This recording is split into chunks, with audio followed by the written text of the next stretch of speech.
Good morning, everyone. Thank you for joining us today. And we're going to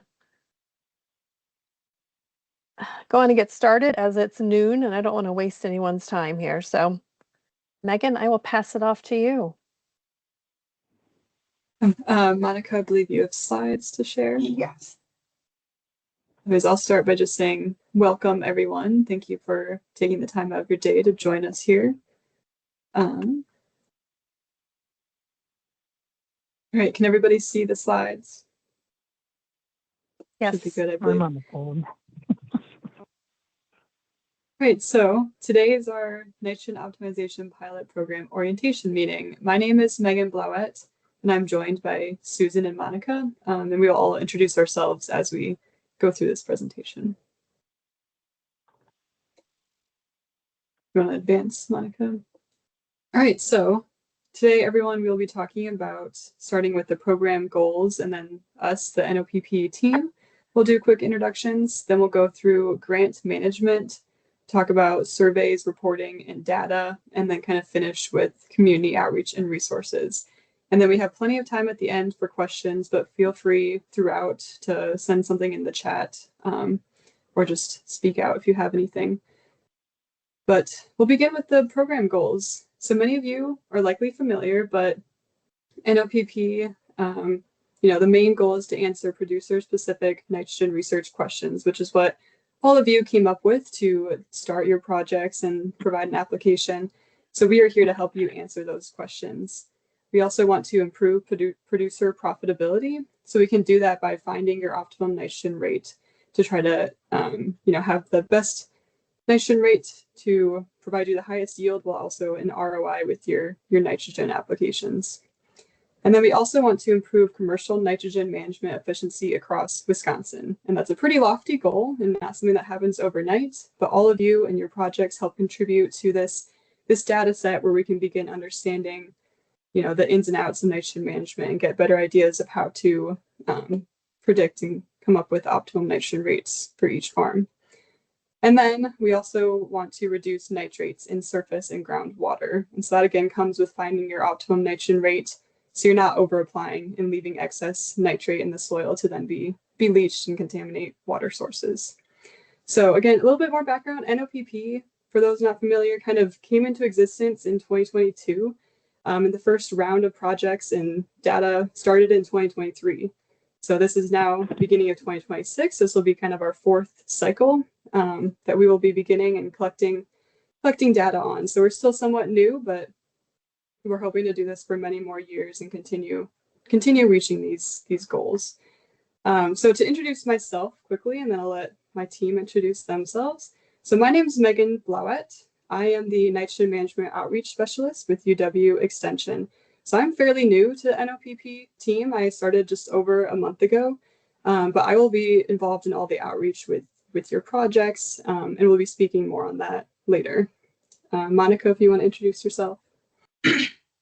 Yes, many of you met or worked with on these projects before, but I'm Monica Schauer. I'm the research director for NOPP, and I am housed in the Department of Soil and Environmental Sciences at UW-Madison in Matt Ruark's lab. And I'm the one that'll be kind of, doing the data collection and analysis. Oh, Susan, you're muted. I am muted. Look at that. I'm Susan Mockert. I'm with DATCAP, and I'm the NOPP program manager. So my roles fall into the contracting and reimbursements side of things, the business side of the grant. And we'll get into more of that in a little bit.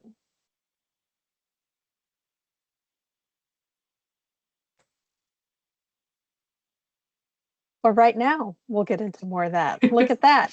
So I'm going to quickly go over some of the business aspects of the grant. So the program rules, the contracts, financial management and reimbursements, and some of the reporting on our end. Next. So the NOPP grants are a minimum of 2-year grants. Some of them are for 3 or more years. And if your work plan suggests that your program will be more than the 2 cycles, we have adjusted the contracts to reflect the 3 years. And also you can request to extend a contract for an additional year if you have more outreach you need to do or more testing you need to do. And to do that, you just need to contact DACCAP by December 1st with a budget and work plan of the extent for the extended funds. And I will send an email reminder out about that, so you don't need to remember that right this moment. Next. Contracts were sent via DocuSign starting on March 9th. Not all of them have been sent out yet. I still have one that's in internal review. All of them are due back to DACCAP by March 28th, and that is due to the emergency rule that runs this program expiring on that date. Permanent rule is going into place on April 1st, but there are a couple of dead days between there, so we're trying to avoid having anything signed on those days. So if we can get everything back by March 28th, that would be ideal. If you have any issues with your DocuSign, if you haven't seen it, just send me an email, and I will figure out how we can get it to you. Next. So as you're starting your project, it's very helpful to start thinking about managing the financial aspects of it as you're going through, keeping invoices and receipts. When you have bulk purchases, go on and mark those with what amount is going into your NOPP project. Keep receipts for any inputs, rentals, equipment, field day items. Note, we cannot reimburse for alcohol. So if you have had a very fun field day, make sure you itemize your receipts so that we can reimburse you for what we can reimburse you for. In addition to things purchased for the project, you also will have time that is being budgeted for field work, for administrative work.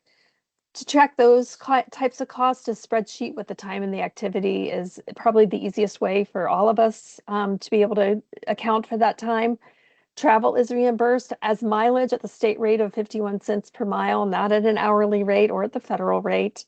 And as I said, I recommend ongoing tracking. Start at the beginning, keeping track of all your expenses. So when it comes to time to ask for a reimbursement, it's not painful. Next. When you are ready to ask for a reimbursement, organize those receipts and invoices if you haven't been doing it already. If you could mark them by an expense category, this is for sampling, this is equipment, this is miscellaneous. It makes it easier on our end to track where all the expenses would fall. Again, note on bulk item receipts, how much was used on the study area.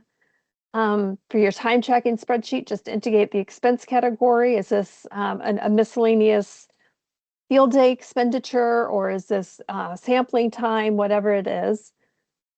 Our reimbursement form is on the NOPP webpage. You can either request by expense category or use the form to itemize the cost. Just make sure all the supporting document supports all the requests on the reimbursement form. So when you submit it to DACCAP, a PDF of the reimbursement form and the receipts and the invoices and any tracking documentation. And note, all required surveys are required prior to the reimbursements being mailed. I think there's a little bit more of that on the next slide. So we need to, and Monica, correct me if this is not true anymore. Farm history survey for UW is required prior to the first reimbursement, and the management survey is required prior to a final reimbursement. Yep, Progress reports, that's true, still true, Yep. Good. You'll have a progress report due March 1st after the first year of your grant, and the template will be provided for that, and a final report due March 1st after the final year of your grant cycle. And again, forms will be provided for that. I think that's it for the administrative piece, so we'll pass it on to Monica for monitoring.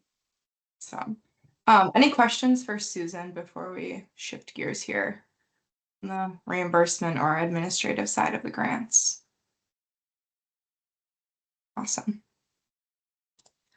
All right, so Susan kind of alluded to it, but as part of NOPP, we require surveys as part of the data collection piece. And it might seem like we're asking a ton of questions and asking lots of details on things, but we just want to know kind of what the history of your field was, what goes on your farm, just so that we have that background data to go along with the data that we're collecting in field. Because if we're collecting data in the field, we see something weird with the yield or something unexpected, it's really important that we have all those other pieces like, oh yeah, there was a manure application 3 years ago, or this field was alfalfa in 2023. You know, it's important that we have all that background information to kind of contextualize the results that we're getting.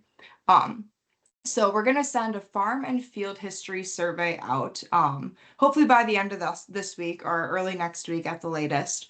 And those surveys, the farm history survey, if you filled that out last year, you won't need to fill that out this year, and you won't get the link to fill that out. But everyone will need to fill out a field history survey.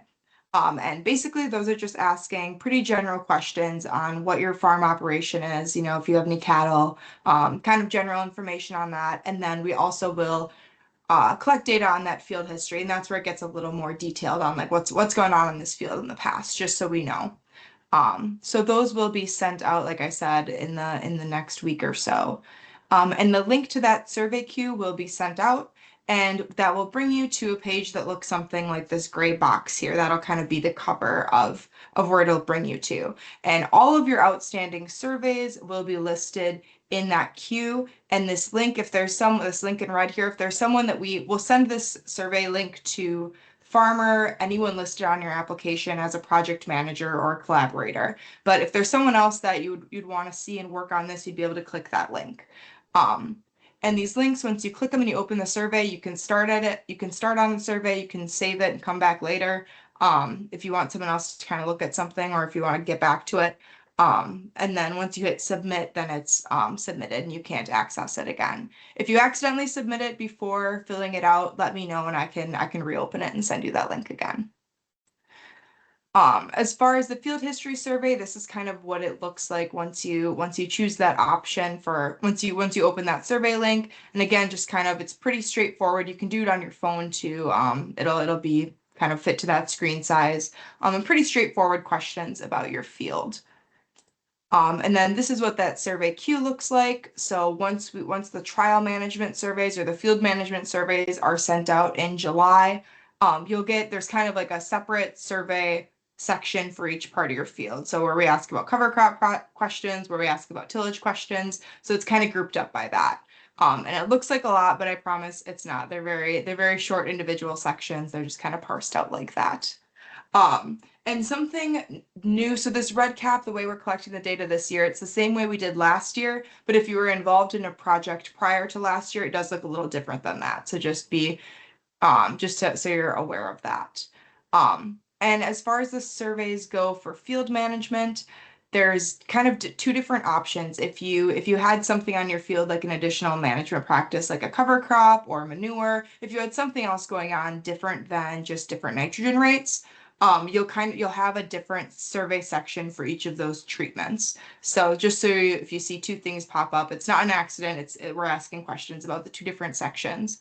And I'll have all that preloaded in so you know what section kind of matches up with which treatment. And again, if you're in there and you're confused about something, always give me a call or shoot me an email or a text.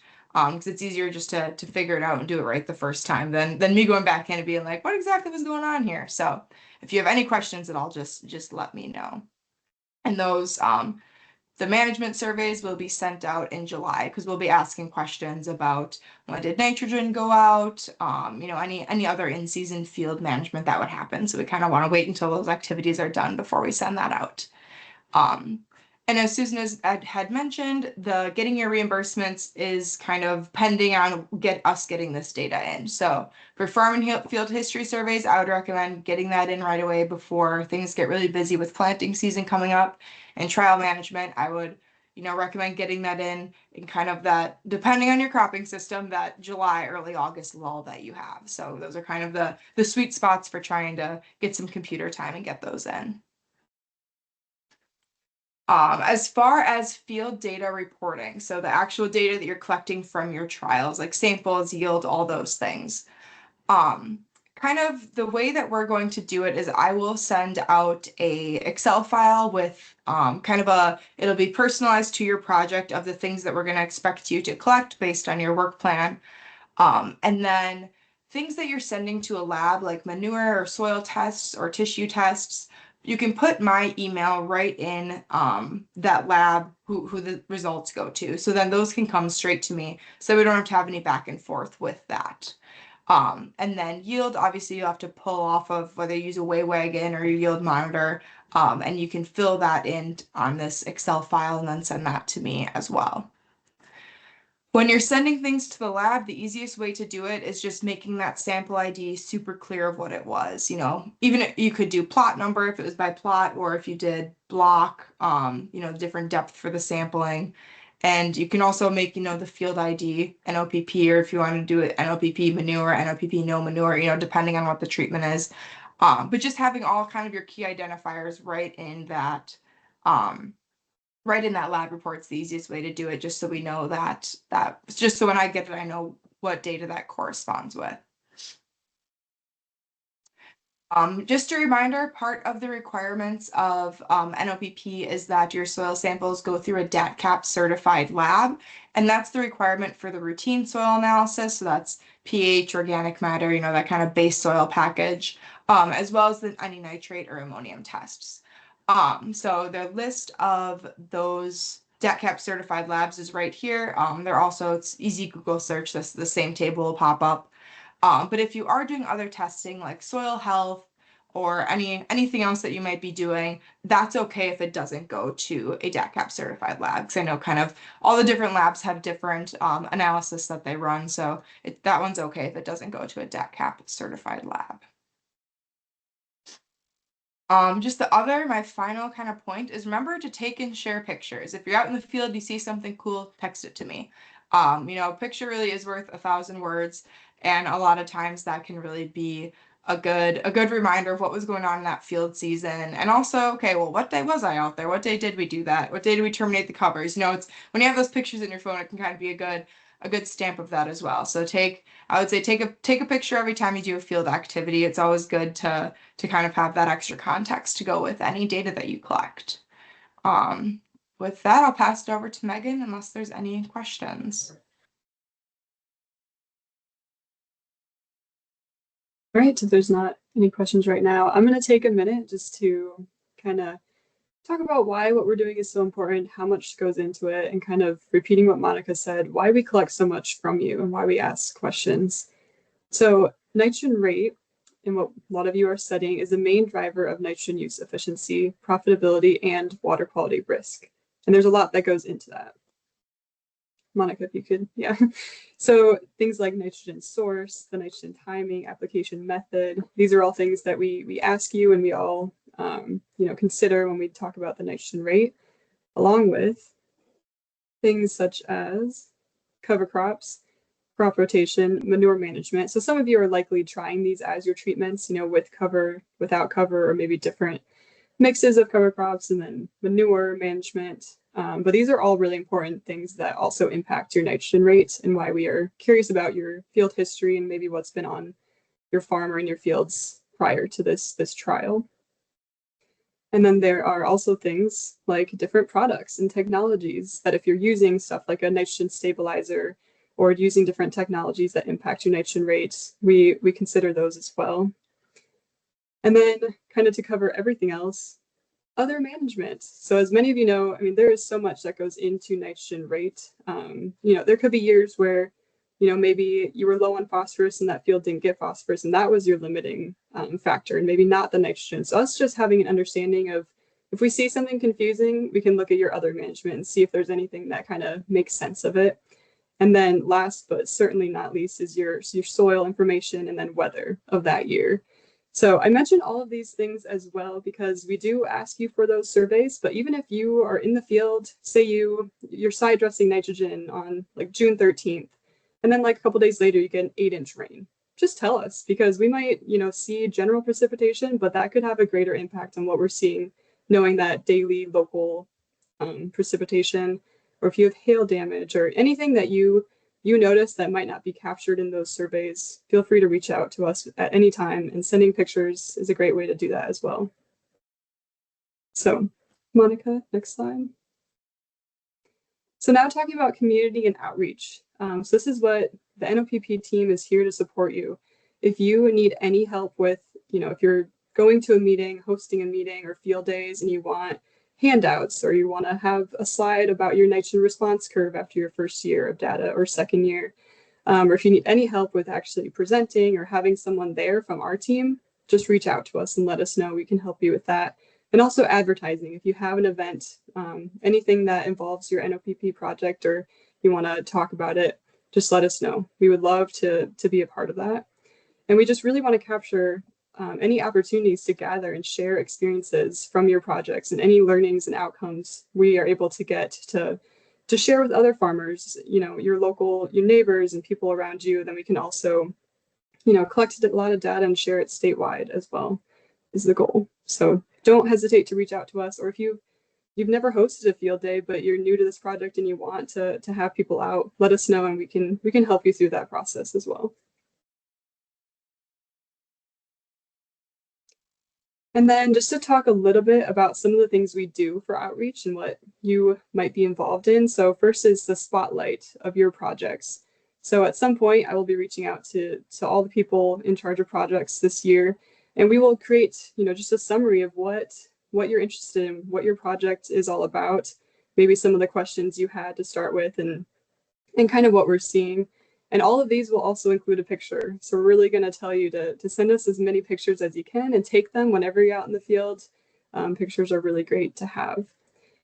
And then another thing is educational materials. So that can be a lot of things, but I'll just highlight, after your project is over, if it's a 2-year project or longer, once we kind of collect all your data and work through it, we really do it case by case.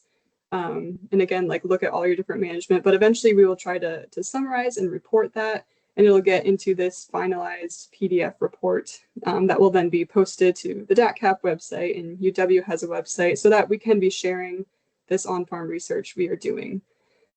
So eventually everyone will have those, and we do have some posted already from previous projects. And then another major thing we do is send out or post an annual report for NOPP. So this is kind of a snapshot from last year's 2024. So we really just kind of highlight and summarize everything that has happened in the past year with NOPP and maybe what's to come. So we talk about how many trials are happening across the state, what crops there are, the outreach, how many people we've reached with your projects and information. And then it just kind of summarizes maybe what we've learned up to this point, maybe some exciting things that are coming up. And it's just a way to, have something out there that explains what we're doing and how important the work that is taking place is. So then next slide, I'm going to end with just sharing some resources that are available. So I mentioned the DATCAP website. I'm sure many of you have already been to this website. But there's a lot of resources available here. So you can always go back to this page if you're looking for other resources, or if you want to look at those spotlights, they're all posted there. You can look at what has already been done, some of the research that's taken place, and then other reports and webinars. I believe this is being recorded and will be posted, so you can find that here if you want to rewatch it.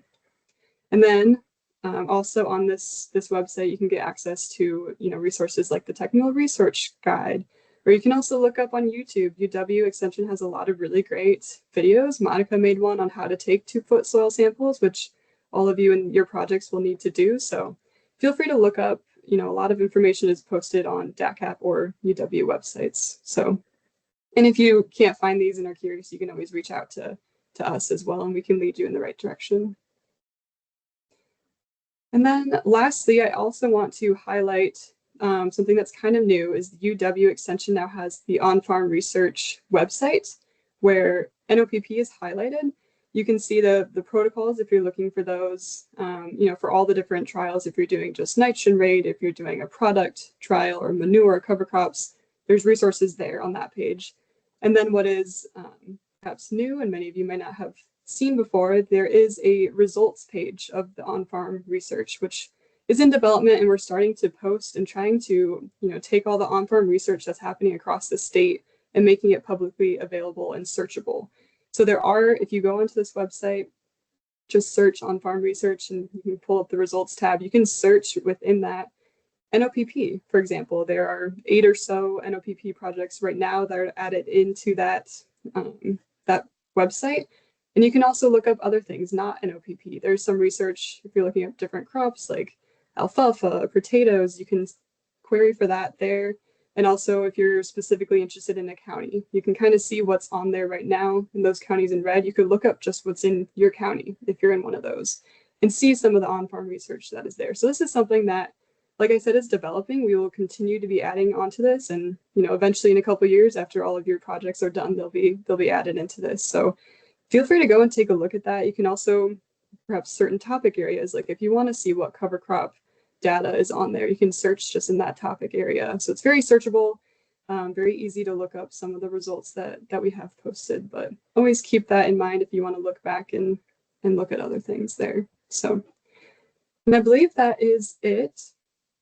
So now, if anybody has any questions, and one last resource is all of us, our team, we are here for you. We are here to help you. Don't ever hesitate to reach out to us. Or, if you're in the field, send us a text message with a picture, anything. We welcome that. So I will now open it up for questions.